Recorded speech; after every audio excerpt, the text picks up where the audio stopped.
Medina moo ñëw dolleeku ci plateau bi wutu fi Martine Bamba Fall ñi ngi lay nuyu. maa ngi leen di fay bu baax a baax. alors bu ngeen gisee mu doon ak beneen maire nga xam ni ñi ngi wax ci local yi élection locale yi ñu dëgmal mars 2021 lañ ko jàppoon waaye dafa mel ni ca dialogue politique bi ñi ngi waxtaan pour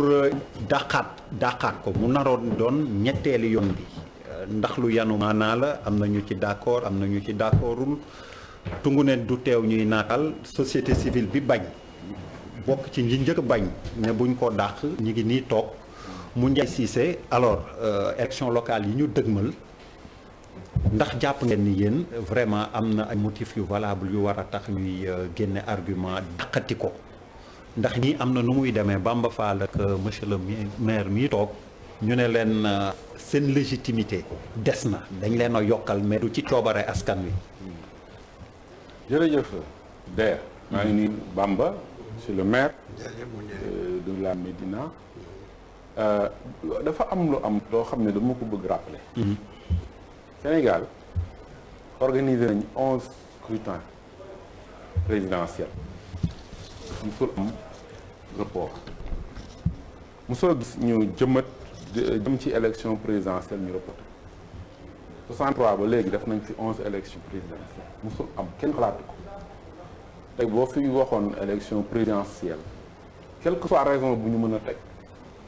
gëw ma ne politiciens yi nangu tey bu ñuy demoon ba 2024 président Macky Sall génn benn prétexte wala génn quel que soit alpha ne fichier bi laay xoolaat wala leneen ñu ko nangul ndaxte chaque élection présidentielle vay ba dina am coow bu tax ñu war a mën a dàq élection yi booy xool depuis Senghor Diouf Wade da daan wax na fi carte israélienne wax na fi mais mosuñu dàq élection dinañ trouver toujours moyen def ko alors nga jël élection législative benn yoon lañ ko mos a toxal bu ndaw muy 2001 alors mais élection def nañ 12 élections législatives maanaam 12 scrutins depuis Sénégal moom bokk ba léegi parce que dañ daan coupler élection présidentielle ak élection législative ba de sorte que depuis 92 lañ ko dàq pour bañ mu am couplage élection yi te loolu xeex démocratique la ba nga xam ne kenn du coupler élection présidentielle ak législative bokkoon na ci code consensuel bu Kéba Mbaye ñoom Abdoulaye Wade bañ parce que dafay am ay biais yu muy indi confusion alors mais boo jëlee élection locale def nañ 9 élections locales 9 scrutins de 68 ak léegi 68 78 ñu jógee 78 dem 84 boobu rek la ñu mës a def élection locale ci date bañ ko wax bi ñu jógee 84 89 la ñu waroon organiser élection ñu dàq ko yóbbu ko 90 ñu jógee 90 war ko organiser 95 96 lañ ko organiser ñu jógee 96 war ko organiser 2001 Abdoulaye Wade ñëw di soog a fal yóbbu ko 2002 def délégation spéciale ñu jógee 2002 war ko def 2007 Abdoulaye Wade yóbbu ko 2008 après yóbbu ko 2009 ñu ñaari report bu ci nekk toujours am na prétexte bu ñuy teg ñu jëm jógee 2009 war ko def 2014 ñu organiser ko mais ak report bu ndaw du président Macky Sall ñëwee 2014 ñu jógee ko war ko organiser 2019 waaw juin 2019 ñu ne ñu bi ñu génnee ci élection présidentielle alors il faut que ñu waxtaan comme te am na contestation opposition bi ne dafa am ñu njaaj alors nañu reporter ba décembre loolu xel mën na ko sax nangu benn report boobu parce que comme amoon nay contestation ñu ne nañu waxtaan mais waxtaan bu koy encadré tëj ne waxtaan leen ci juróom-ñaari weer wala juróom-ñetti weer comme dàq naa élection yi parce que biñ koy dàq ñu ngi ko dàq ñu ngi def teg commission bi le 31 mai 2019 donc bu ñu dàqee ne décembre on a 6 mois pour war ci mën a waxtaan mais ba décembre 2019 7 mois à la limite 7 mois bu fekkoon ne commission politique bi jël nañu mbir mi au sérieux jiital lu jëm ci affaire fichier beex yooyu mais si 7 mois yaa xëy war nañ ci mën a waxtaan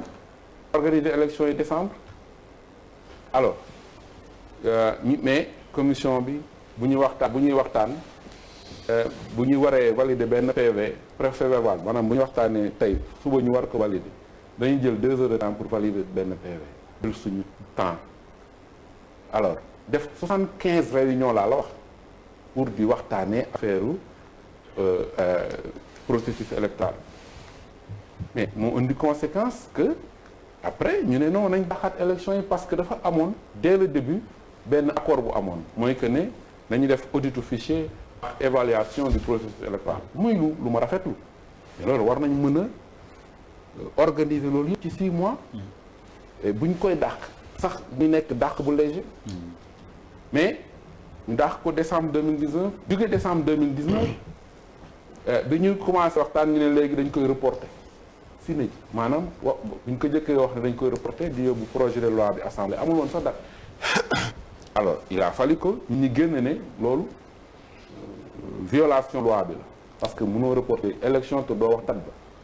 heureusement ministre de l'intérieur def amendement nangu ne peut-être njuumte la def amendement encadré ko ne boobu ñu ngi biir 2020 mais donc nañ ko yóbbu mars 2021 mars 2021 ñu amaat fi encore 7 mois pour discuter pour arrêter ci dara bu ñu nekkee wax audit fichier évaluation fichier mais mu tardel ñu wax dañuy def parrainage bi ñu ci waxtaan alors Covid bi ñëw ñu arrêté dialogue bi su nekk toog sa kër kenn mënu la wax kañ la élection mais dëkk bu sérieux dëkk démocratique calendrier électoral fu war a visible ñi yore ñoom Bamba Fall maire de Yeumbeul Daouda Ndiaye maa lay nuyu xam ñoom kañ lañ fiy jógee parce que danger ah pour ñu bu ñu wootee dañ fiy jóg. non kañ lañ fiy jógee wala kañ lañ toogaat continuer seen mandat du dëgg Bamba. mais munoo yore xam nga affaire bi lan la ñoom dañuy yore budget aussi mais munoo yore budget alors xamoo ndax élection yi date bii la wala date bi amul benn planification booy def. parce que xamoo ndax di nga toog doo toog. alors munoo yore aussi. lu mel ni élection yi def li ñuy wax pilotage à vue xam nga pilotage à vue baaxu ci dara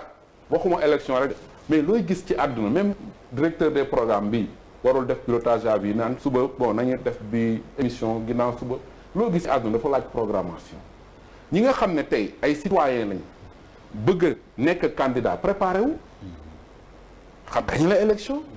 mais tey amul ku la mën a wax élection yi kañ la loolu lañ ne du dëgg du yoon alors ban prétexte la ñuy indi ne moo tax ñu war a dàqaat élection yi parce que dañu ne audit du fichier ak évaluation processus électoral bi dafay jël temps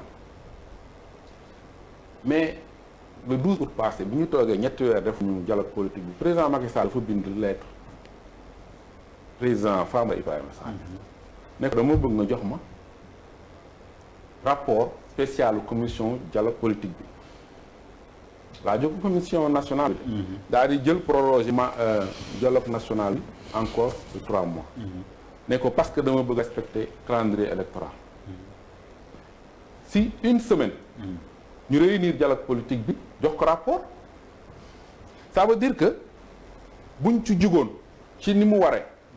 si 7 mois yi waroon nañ mën a dialogue bi waaw le 12 août la bind Famara Ibrahima Sagna bind général Niang woote dialogue politique bi ci semaine ñu yokk rythme bi dañ daan def mardi jeudi ñu def réunion def 2 heures 3 heures après dem mais jour boobu bi ñuy président Macky Sall bindee chaque jour dialogue politique bi réunir génne rapport jox président Macky Sall léegi ci discussion yi ñu ne nañu supprimer parrainage bi xam nga ci local yi parce que parrainage bi buñ ko bàyyi woon ci local yi mën naa ne day impossible ñu def les élections ci année 2021 parce que parrainage bi rek processus bi da jël 85 jours presque 3 mois mais ci dialogue bi ñu ne nañ di mise parrainage bi ci local yi muy lu ma fenn d'ailleurs mais je me disais que donc war nañu mën a aller ci élection yi parce que prétexte bi war a mën a tax ñu reporter élection daf ko war a nekk lu ko jar ba pare report warul nekk une règle dafa war a nekk une exception mën nañu reporter benn yoon nga comprendre mais lii moo tax reporter benn yoon ñu ne déet reporter 2 fois ñu ne déet nga war a reporter 3e fois xam nga danger bi lan lañ nar a jël élection yi dem 2022 te dafay considérer bu boobaa ak élection législative oui. bu considérer élection législative bi buñ ko couplé dañuy def retour en arrière ñaata année 92 ba léegi loolu aussi bokk ci démocratie alors moo tax ñu ne tey audit bi nga xam ne ak évaluation processus électoral bi dina jël minimum 3 mois mais nañ ko def audit bi kenn mënul wax kañ lay commencé amul kenn ku la mën a wax suba audit bi commencé wala évaluation bi commencé amul ñu ngi ci processus bi encore ak ku koy def xam nañ ne rek nag ay experts indépendants ñoo ko war a def mais ça veut dire que donc ñu toppee ne audit bi la ñuy xaar évaluation bi mais élection yi mën na sax dépasser 2022 li ñu war a def mooy à mon avis audit bi évaluation bi nañ ko def comme ni ko opposition bi demandé conclusion yi nañ ko appliquer ci législative yi en 2022 te bu mu tere ñu def élection locale yi oui. alors parce que tey ku bañ ne il faut que d'abord audit bi wala évaluation bi pour parce que fichier bi leerul mais waroon ne yaay yoroo nangu na groupe parlementaire boo contesté élection yi ba ne damaa am groupe parlementaire ci fichier bi yëpp ko def oui ci bi waaw ci boobu fichier oui. am nga droit contesté mais fichier bi kon ni ñu ci demee législative war nañ ci mën a demee local tey bu ñuy wax ki jël 2e ci élection présidentielle moo war a nekk statut moo war a nekk chef de l'opposition ci ban fichier lañ ko defee du ci bii ci ban processus électoral lañ ko ci bii donc dañu war a jiital ne impératif bi mooy organiser élection locale bi ci date biñ ko war conclusion yi kii ko ci législative bi loolu mooy combat bi maintenant bu fekkee ne Covid bi impacté na processus bi ñetti weer la bu ñuy def report bi nañ ko reporté bu léger mu resté 2021 oui parce que mars yóbbu ko juin oui mu bañ a génn mais mënuñu nekk ci dëkk boo xam ne maire yi xamuñu kañ la seen mandat di jeex ñi nga xam ne ñoo nekk ci gox goxaan yi te mu intéressé leen xamuñu kañ la ñuy door seen i démarche loolu mooy wax ci tey Bamba Fall est-ce que du tamit situation bi yéen da leen arrangé mu mel ni ay mandat illimité ngeen am ñuy yokk di yokkaat di dem xamuñu kañ finalement non man su ma sañoon élection bi am masse bi parce que damay d'accord ak Mouniaye damay d'accord ni maire yu bëree bëri ñi nga xam ne wóor nañu seen bopp dem élection moo leen gën a ndax am na bilan maire bi nga xam na ni du faluwaat report mën na ko arranger ay yoon parti yi nga xam ne ak candidat yi nga xam ne amuñ benn chance ndax pareeguñu mu nekk au pouvoir comme opposition ñoom ngay dégg ñu naan nañu reporter parce que jekkuwul ñu mais li may wax mooy mu Ndiaye sama xarit maa ngi koy nuyu di nuyu ñu daa mel ni commission dialogue politique bi prétexte woon rek parce que li mu créé problème moom li mu réglé parce que dégg naa ngeen am ngeen 23 points d'accord ak 2 points de désaccord ak 5 questions en suspense mais li réew mi doon gën a xaar ci yéen pas ci man waxal dialogue commission politique bi rek non yaa ko fi toogal parce que ci ñoom man ñëwuma fi ci turu commission non ci ñoom yaa ci bokk waaw non pour man comme que yaa ngi fi te ci nga bokk waaw dama ne li réew mi doon xaar pratiquement ci commission bi voilà am na loolu lañ ci réglé élection suffrage universel direct bi des maires et présidents de conseil yi gis nga dam mel ni loolu tey moo retardé élection locale yi ça va créer des problèmes c'est-à-dire expliquez-nous gis nga parti bi nekk au pouvoir est-ce que accord boobu mu nangu woon tey arrangé na ko bu doon parti bu structuré nga ni Dakar diwa ko yor Médina diwa ko yor Fann diwa ko yor doon na yomb ci moom mais tey ba jàppee datu élection locale fii mars implosion dina am ci parti au pouvoir ak coalition au pouvoir boobu ndax fi may waxee mooy maire yu bëree bëri yu rejoindre mouvance présidentielle bi ba ñu nekk maire coalition bi fallu leen woon damay jox par exemple kaw Aliou Ndoye di lay jox kaw Jean Baptiste di lay jox par exemple kaw maire Cambérène bi ak ñeneen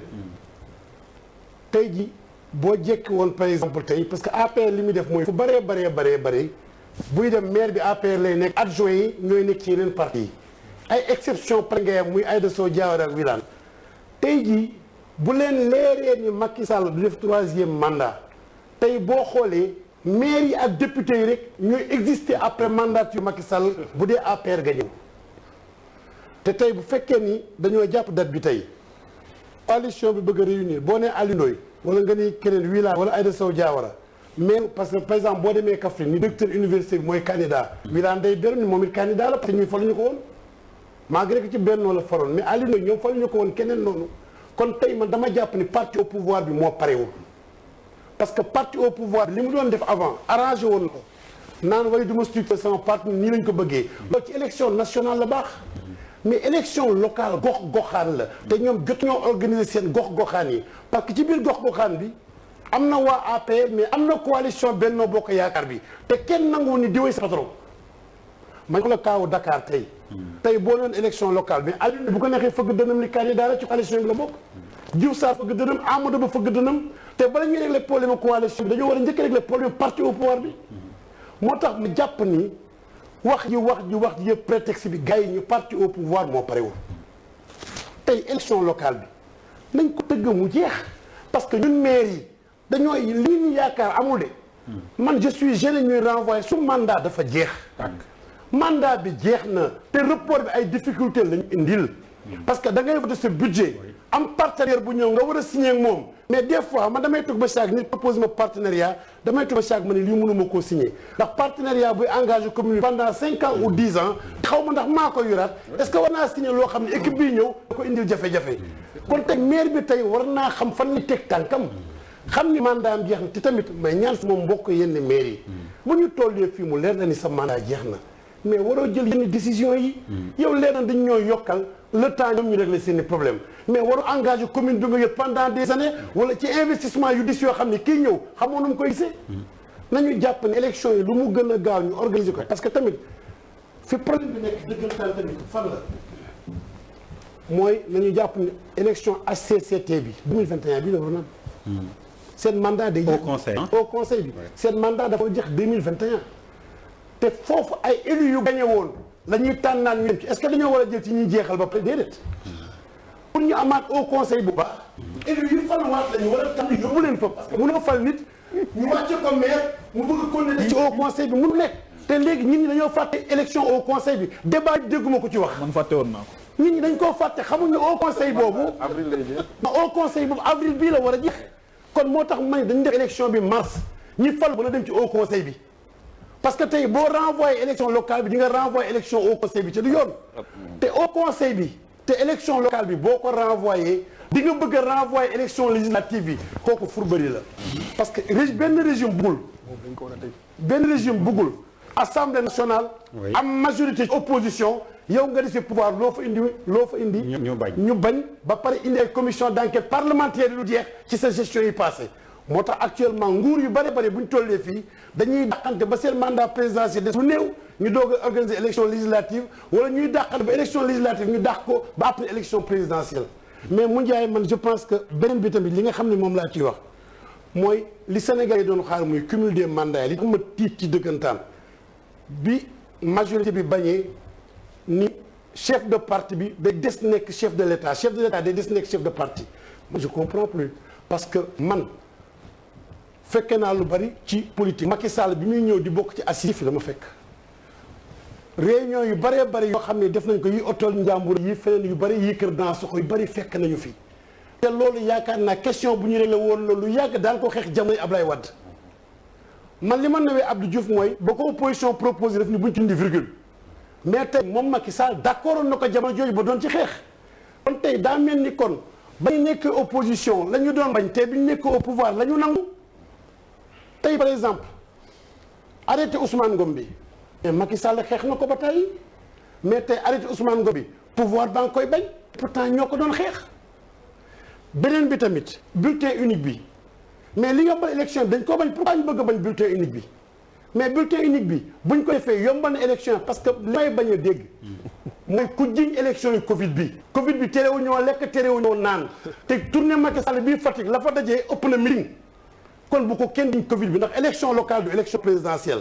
balaa une heure par benn ñëw di voté te ran la ñun ñi dajaloowuñu kon élection mën naa am campagne électorale mën nañu seet nañu ko encadré ba du indi problème ndax la ma gis Macky Sall def moo raw te fi nga mënee man nangoon màggal am gàmmu am mën fa nangu élection am fa bu ko kenn jiñ Covid bi daa ñëw ñu bëgg ko jiñ lépp beneen bi tamit mu njaay parrainage bi. parrainage bi mais parrainage bi am nañu koy rafetlu mais rafetlu bi attention position. non mais parrainage bi ngeen supprimer. mais monsieur le maire ñun tam ci émission. waaw mais foog ñu xam jàkkaarloo nga ne quoi. foog ñu xam mbooti. boo nee bu Ndiaye waa jàkkaarloo sax. waaw c'est-à-dire mu Ndiaye tey moo fi représenté fa mu jógee. parce que da caa bokk. parrainage bi yéen parrainage bi yéen ngeen a jël mais parrainage bi mu Ndiaye parce que lii sama problème ci parrainage bi mooy élection locale ngeen ko bëgg a yemal. ba ñu bëggee daq ay nit di filtrer dañ ñoo forcer parrainage guddi boobu man boobu prison la ma fekk de mais tey opposant yëpp guddi boobu opposant yëpp ñu ngi fanaan kaso ñii ñu ngi fanaan mairie kii 4e police 4e ñu Idrissa Seck n'est-ce pas ñii fanaan fee ñii fanaan fee bañ jàllale parrainage bi te parrainage bi bu ñu ko supprimer kan la arrangé non du ñun de parce que ñun opposition bi ñun pare woon nañu ko mais ñoom parti au pouvoir bi ñoom ñoo organisé wul parce que ñoom bu ñu ko supprimer wul woon seen parti ku ñu tap parce que li gën a grave mooy dernier mandat parce que président Macky Sall bu naan du ma wax oui du ma wax non parce que boo waxee leen sa parti bi ñun yootuñu liggéey mais kon nga dàq leen parce que tey ni heure julli yi ñëpp xam ne heure julli yi lañu waree xam calendrier républicain bi tey ñëpp xam nañu tey Trump bu ko neexee war na mën a am deuxième mandat mi fa la yem ñëpp xam nañu Macron war na am deuxième mandat fa la yem président Niger bi lu mu wax démb bii mooy sama dernier mandat fi laa yem mais président Macky Sall bu ko neexee na ni bii mooy sama dernier mandat fi laa yem te ministre bu liggéeyul ma dàq la ku dëtt ne ma tëj la ku def lu dul noonu ma remplacé la mais tey waxoon naa ko fi émission ma defoon fi Pape Ngagne ba ñu waree xeex ñun ñoo xeexul parce que Ismaïla Madior ba mu waxee dañoo nëppal débat bi président Macky Sall nax nañu foofu parce que dañ ko laaj mu ni wax ji jarul bari yéen a ngi koy posé waat man def naa juróom-ñaari at su ma defaatee juróomi at fi laa yem. ah waaw voilà juste voilà ñu defal sa micro bi xam naa ni ngay wax moo am doole. non kii der juste une seconde rek. oui le temps ñu defal ko micro bi. waaw Bamba. defe naa da nga am loo xam ne comprendre ko. ma la ne xam nga dialogue bi daf ni mu composé woo gis nga société civile ñeenti participants la ci am. coalition bu nekk 20 participants la am société civile donc nekk foofu pour mën a